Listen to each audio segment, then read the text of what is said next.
बचपन में ही मोहन के पिताजी की एक्सीडेंट से मौत हो गई थी। अब वो और उसकी माँ एक गांव के छोटे से घर में रहते हैं।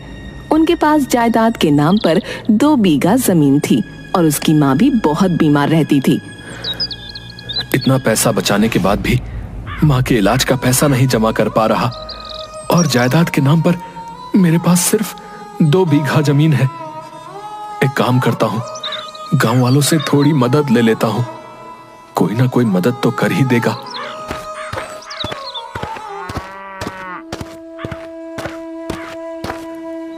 अरे सरपंच जी, मुझे मेरी माँ के इलाज के लिए थोड़े पैसे चाहिए, क्या आप मेरी मदद कर देंगे?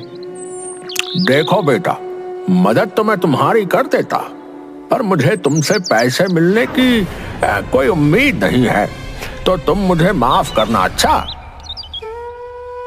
फिर मोहन गांव के और भी बड़े बड़े लोगों से जाकर पैसे उधार देने के लिए कहता है, लेकिन कोई भी उसकी मदद नहीं करता। क्या करूं? गांव में तो कोई भी मेरी मदद करने को तैयार नहीं। मुझे खेत में काम करके ही माँ का इलाज करना होगा। फिर मोहन हर रोज खेत पर काम करता और थोड़े थोड़े पैसे जमा करके अपनी माँ के लिए दवाइयाँ ले आता, पर फिर भी इन सब में घर की पूर्ति नहीं हो पाती। मैं दिन भर मेहनत करता हूँ, पर मैं माँ को भरपेट खाना भी नहीं खिला पाता। कैसा बेटा हूँ मैं। एक काम करता हूँ, मैं अपने खेत के साथ ही दूसरों के खेत में भी काम करना शुरू कर देता हूँ। कम से कम मैं अपनी माँ को भरपेट खाना तो खिला सकूंगा, पर अभी तो चलकर थोड़ा आराम करता हूँ। फिर मोहन खेत के पास के बरगद के पेड़ के नीचे जाकर आराम करने लगता है और पेड़ के नीचे लेट जाता है। उसके पसीने की कुछ बूंदें जमीन पर गिर जाती हैं। थोड़ी देर बाद जब वो उठता है तो उसे वहां कुछ चमकता हुआ दिखाई देता है। अरे ये क्या चमक रहा है? अरे बड़ी अजीब बात है, मेरा सर जितनी जगह में था सिर्फ उसी जगह की मिट्टी चमक रही है। कहीं यहाँ कोई खजाना तो नहीं छुपा हुआ है? हाँ, मैंने सुना है कि पुराने जमाने के लोग जमीन में खजाना छुपा कर रखते थे। ऐसा कहकर वो वहां खोदने लगता है। थोड़ी देर की खुदाई के बाद उसे एक छोटा सा संदूक मिलता है। इतने छोटे से बक्से में क्या होगा? फिर वो उस बक्से को खोलता है। उसमें उसे तेज रोशनी के साथ एक कागज दिखाई देता है। हो सकता है इस कागज में खजाने का कोई नक्शा हो। अरे वाह मोहन, तू तो करोड़पति बन गया। अरे ये कौन सी भाषा लिखी है? अब मैं ये कैसे पता लगाऊं कि इसमें लिखा क्या है? वो उस बक्से को अपने कुर्ते के जेब में रखकर खेत का काम करने लगता है और उस कागज के बारे में ही सोचता रहता है। घर जाकर वो अपनी माँ को सारी बातें बताता है।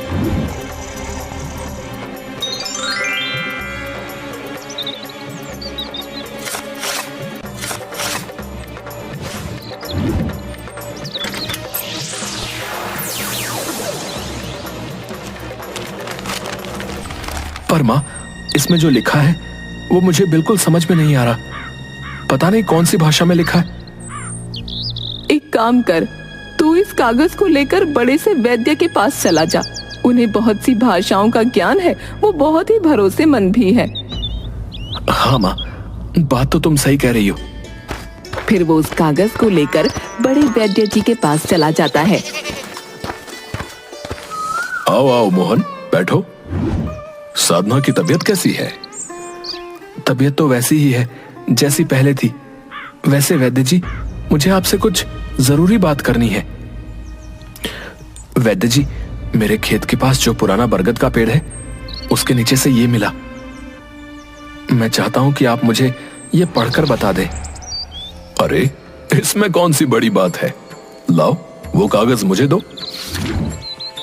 अरे इसमें तो किसी जादुई खिचड़ी के बारे में लिखा है। क्या जादुई खिचड़ी? फिर कागज में देखकर मोहन को उस जादुई खिचड़ी की विधि और सामग्री बताते हैं। पर वैद्य जी, इस जादुई खिचड़ी में ऐसी क्या खास बात है? बेटा, इसमें ऐसा तो कुछ नहीं लिखा है, पर मैं तुम्हें अपनी सूझबूझ से पता करके जरूर बताऊंगा। वैद्य जी का एक चेला बाहर खड़े होकर वैद्य जी और मोहन की बातें सुनने की कोशिश करता है। बात तो किसी खिचड़ी की कर रहे थे, पर कुछ समझ नहीं आया।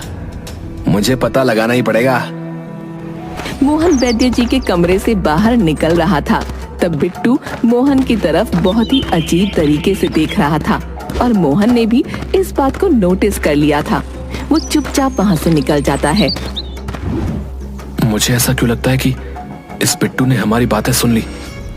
खैर, जो भी है, मुझे खिचड़ी के लिए वैद्य जी के बताए हुए सामान का इंतजाम करना होगा। फिर वो बैठकर सामान की लिस्ट बनाना तैयार करता है और पैसों का हिसाब लगाता है। वो सब तो ठीक है, पर खिचड़ी के लिए पैसे भी इकट्ठे करने हैं। अब तो मैं इस खिचड़ी को बनाकर ही दम लूंगा। आखिर पता तो चले कि ऐसी कौन सी खास बात है इस जादुई खिचड़ी में। माँ, मुझे वैद्य जी ने उस कागज के रहस्य के बारे में बता दिया। अच्छा, तो क्या पता चला? माँ, उस कागज में किसी जादुई खिचड़ी की विधि है। क्या जादुई खिचड़ी? हाँ, वैद्य जी ने मुझे उसकी विधि बताई है। पर इसमें ऐसी क्या खास बात है? वो तो अब भी पता नहीं चला माँ। उस खिचड़ी को लेकिन मैं बनाकर ही दम लूंगा। अरे बेटा, क्या हुआ? तू अचानक इतना परेशान क्यों हो गया? पर माँ, खिचड़ी को बनाने में तो पैसे लगेंगे और मेरी जो भी कमाई है वो तो सब घर के खर्चे में और तुम्हारे इलाज में ही खत्म हो जाते हैं। एक काम कर, मेरी अटैची खोल, उसमें 2 सोने के मोती हैं। उन्हें बेचकर तुझे इतने पैसे तो मिल ही जाएंगे कि वो खिचड़ी तैयार हो जाए। पर माँ, तेरे मोती कैसे बेच सकता हूँ? अरे बेटा, मैं इन 2 मोतियों का क्या ही कर लूंगी। और वैसे भी अगर मेरा बस चले तो मैं तेरे आगे पूरे जहां की खुशियां लाकर रख दूं। पर मैं तो सिर्फ तुझे 2 मोती ही दे रही हूँ। और वैसे भी पता लगाना है ना कि उस जादुई खिचड़ी में ऐसी कौन सी खास बात है। हाँ माँ, बात तो तुम सही कह रही हो। फिर मोहन साधना की अटैची में से वो दोनों सोने के मोती निकाल लेता है और मुंशी के पास पहुंचकर उन्हें बेच आता है। मोहन उन पैसों से खिचड़ी में लगने वाली सारी सामग्री और औषधियां खरीद लेता है। मैंने सारी सामग्री तो खरीद ली, पर जो वैद्य जी ने एक खास जड़ी बूटी बताई थी वो तो मुझे कहीं मिली नहीं। अब एक काम करता हूँ, ये सारा सामान लेकर वैद्य जी के पास ही जाता हूँ और उसके बाद फिर उन्हीं से पूछ लूंगा। मोहन को आता देख वैद्य जी अपने सभी चेलों को वहां से बाहर जाने को कहते हैं। मोहन वैद्य जी के पास आकर दरवाजा लगा लेता है। वैद्य जी, ये देखिए, मैं सारी सामग्रियां ले आया। अब आप मुझे बता दीजिए इन्हें कैसे और कितनी मात्रा में खिचड़ी में मिलाना है। और हाँ, मुझे एक जड़ी बूटी नहीं मिली, उसके बिना खिचड़ी नहीं बन सकती। वो कागज तुम्हारे पास होगा ना, वो मुझे दो। फिर मोहन वैद्य जी को कागज दे देता है। नहीं, वो जड़ी बूटी बहुत ही खास है। इसमें लिखा है कि उस जड़ी बूटी के बिना उस खिचड़ी का कोई महत्व नहीं रहेगा। सारी जड़ी बूटियां जरूरी हैं। पर वो जड़ी बूटी मुझे मिलेगी कहां? तुम यहां से उत्तर की तरफ करीब 1 कोस दूर जाओगे तो तुम्हें एक पहाड़ पर वो औषधि मिलेगी। पर ध्यान रखना, सूरज डूबने से पहले ही वो औषधि ले आना, क्योंकि रात के अंधेरे में वो औषधि गायब हो जाती है। ठीक है, तो मैं अभी उस औषधि को ढूंढने के लिए निकलता हूं।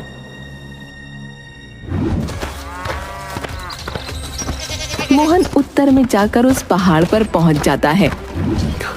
लगता है यही वो पहाड़ है जो वैद्य जी ने बताया था। फिर वो उस पहाड़ के ऊपर चढ़ता है। उसे दूर से ही वो औषधि दिख जाती है।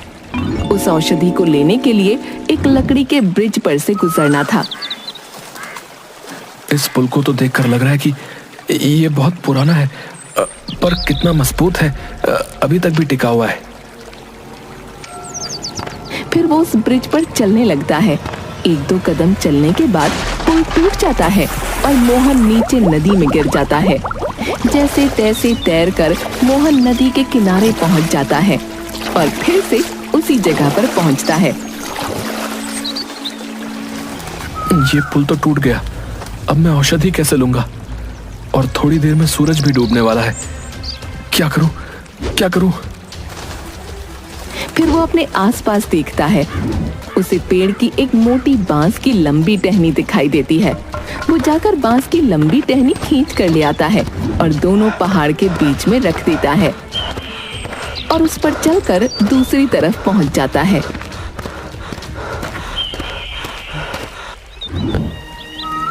अरे अरे वाह, ये तो वही खास जड़ी बूटी है।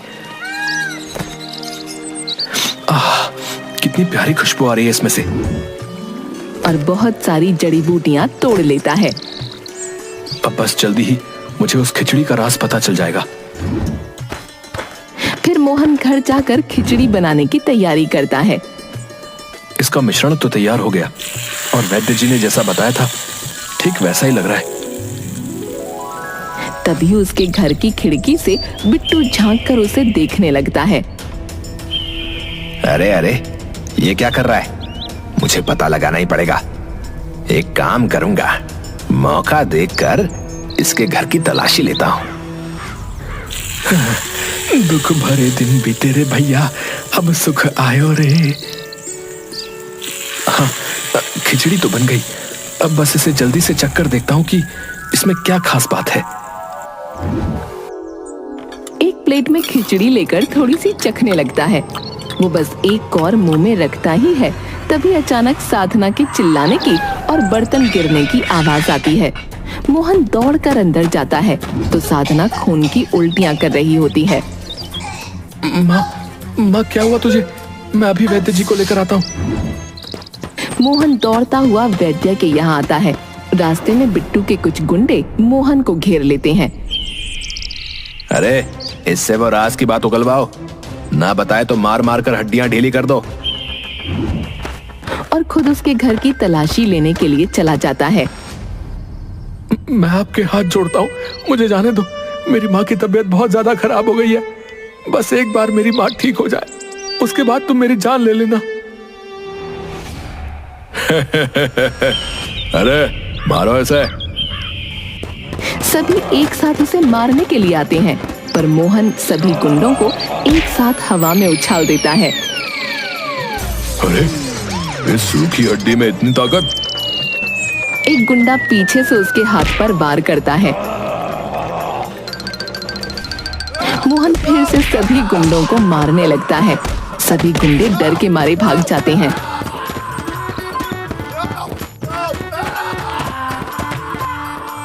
दूसरी तरफ बिट्टू मोहन के घर पहुंचता है। बिट्टू की नजर भी साधना पर पड़ती है, पर वो उसे नजरअंदाज कर देता है और उसके घर की तलाशी लेने लगता है। आखिर उस बक्से में ऐसी कौन सी खास बात है जो वैद्य जी हमारे सामने नहीं कर रहे थे? तभी उसकी नजर खिचड़ी पर पड़ती है। अरे वाह, खिचड़ी। वो थोड़ी सी खिचड़ी चखकर उसे थूक देता है। थू थू, थू, ये क्या बनाया है? इसे तो खाना भी बनाना नहीं आता। और फिर से संदूक ढूंढने लगता है और बिट्टू की नजर मोहन के कुर्ते पर पड़ती है। बिट्टू उस कुर्ते को टटोलता है तो वो संदूक उसी में होता है। हाँ, यही तो थी। इसी में कोई खास बात होगी। और बिट्टू वहां से चला जाता है। मोहन वैद्य जी के यहाँ जाकर देखता है तो वैद्य जी की हालत बहुत खराब होती है। वो जमीन पर गिरे हुए होते हैं। वैद्य जी, वो मैं आपको लेने आया था। मेरी माँ की तबीयत बहुत खराब है और यहाँ आकर देखा तो आप भी। मेरी बात सुनो बेटा, मेरा समय आ गया है। पर माँ उनकी तबीयत बहुत खराब है। वो खून की उल्टियां कर रही हैं। आप बताइए मैं क्या करूं? मेरी बात ध्यान से सुन। मेरा आखिरी समय आ गया है, पर वो जो जादुई खिचड़ी है उससे तेरी माँ की तबीयत ठीक हो जाएगी। वो खिचड़ी किसी का भी रोग ठीक कर सकती है। बस उस खिचड़ी को अच्छे काम के लिए ही इस्तेमाल करना, नहीं तो वो खिचड़ी बुरा असर भी कर सकती है। ठीक है, मैं वो खिचड़ी आपको भी खिला दूंगा तो आप भी ठीक हो जाएंगे। नहीं नहीं, अब मुझे किसी भी औषधि की जरूरत नहीं है। मुझे तो मेरे राम लेने आएंगे। ऐसा कहकर वैद्य जी वहीं दम तोड़ देते हैं। मोहन दौड़कर अपने घर जाता है और अपनी माँ को जल्दी से वो खिचड़ी खिला देता है। माँ ये खिचड़ी खा लो, बस थोड़ी सी खा लो। साधना खिचड़ी खा लेती है। खिचड़ी खाने के थोड़ी देर बाद ही उसकी माँ की उल्टियां बंद हो जाती हैं। ये तो चमत्कार हो गया, मैं इतने सालों से उठ नहीं पाती थी। और फिर खाट से उतर जाती है और चलने लगती है।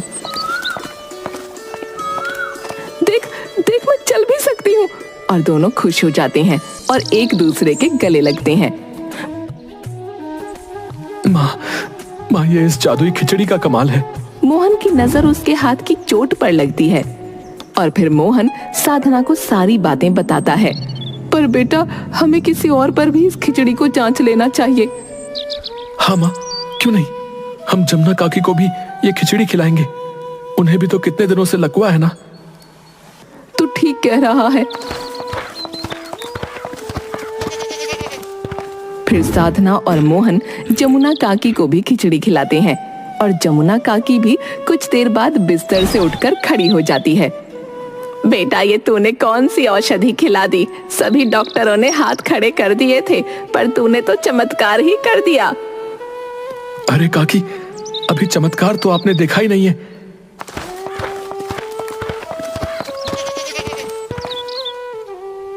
माँ, आज मैं बहुत खुश हूँ कि तुम ठीक हो गई। माँ, वैसे मैं क्या सोच रहा था कि जैसे इस खिचड़ी ने आपको ठीक कर दिया और जमुना काकी को ठीक कर दिया, तो क्यों ना मैं इस खिचड़ी से और भी लोगों को ठीक कर दूं। मैं खिचड़ी बनाऊंगा और एक ठेला लगाऊंगा, जिससे सभी लोगों को इलाज भी मिलेगा और मेरी थोड़ी बहुत कमाई भी हो जाएगी। हाँ बेटा, बात तो सही है। हाँ, और मैं उस खास जड़ी बूटी को अपने खेत में लगा दूंगा, जिससे मुझे बार बार तकलीफ भी नहीं उठानी पड़ेगी। अच्छा, तो ये किसी जादुई खिचड़ी के बारे में है। इनकी यही खिचड़ी चल रही थी अब से। मोहन सारी सामग्री इकट्ठी करके फिर से खिचड़ी बनाता है और ठेला लगा लेता है। ठेले पर लिखता है जादुई खिचड़ी वाला, और देखते ही देखते आग की तरह बात पूरे गांव में फैल जाती है। मोहन हर किसी को कम से कम पैसों में खिचड़ी देने लगता है। मोहन की खिचड़ी के बारे में सुनकर एक औरत, जिसे सालों से कमर का दर्द था, वो मोहन के ठेले पर अपने बेटे के साथ आती है। भाई, मैं तुम्हारी खिचड़ी के बारे में सुनकर बहुत दूर से आई हूँ। क्या सच में तुम्हारी खिचड़ी सभी रोगों का इलाज करती है? अरे माँ जी, ये लीजिए, आप पहले मेरी खिचड़ी खाकर तो देखिए। फिर वो औरत खिचड़ी खा लेती है। अरे बेटा, मुझे खिचड़ी खाकर बहुत अच्छा लग रहा है और मेरा दर्द वो भी अचानक छूमंतर हो गया। और फिर वो औरत व्हील चेयर से उठ खड़ी होती है और मोहन के पास आकर उसके पैर छूकर रोने लगती है। बेटा, मैं कितने ही सालों से कमर दर्द की वजह से दुख पा रही थी, पर आज सिर्फ तेरी वजह से मैं ठीक हो गई। अरे माँ जी, ये आप क्या कर रही हैं? ये सब मेरा नहीं, ये खिचड़ी का कमाल है। बिट्टू भी ये सब होते हुए देख रहा था। अच्छा, तो ये खास बात है उस जादुई खिचड़ी में। अब तो मुझे भी ये खिचड़ी बनानी पड़ेगी। मैं इससे भी अच्छी खिचड़ी बनाऊंगा। बिट्टू कागज में पढ़कर खिचड़ी की विधि देखता है। अच्छा, तो ऐसे बनाते हैं जादुई खिचड़ी। वो जाकर सारा सामान ले आता है और उस कागज से मिलाने लगता है। खिचड़ी के लिए सारा सामान तो आ गया, पर ये कौन सी जड़ी बूटी है? अजी छोड़ो, एक जड़ी बूटी ना होने की वजह से क्या ही फर्क पड़ने वाला है। ये खिचड़ी बनाकर मैं सबसे बड़ा वैद्य बन जाऊंगा।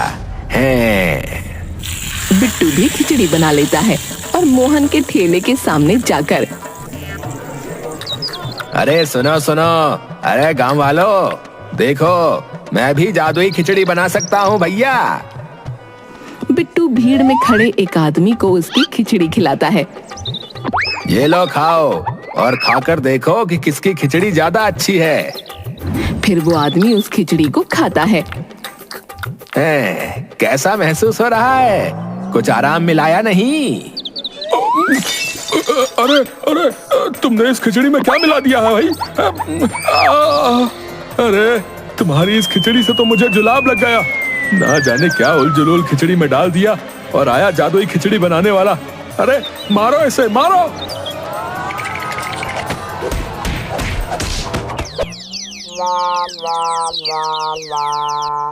खिचड़ी बेच बेच कर मोहन सभी बीमारियां ठीक करता है और गरीबों को मुफ्त में ही खिचड़ी देता है। इस तरह मोहन की हालत भी सुधर गई और उसने गांव में एक बड़ा मकान और 25 बीघा जमीन और भी खरीद ली।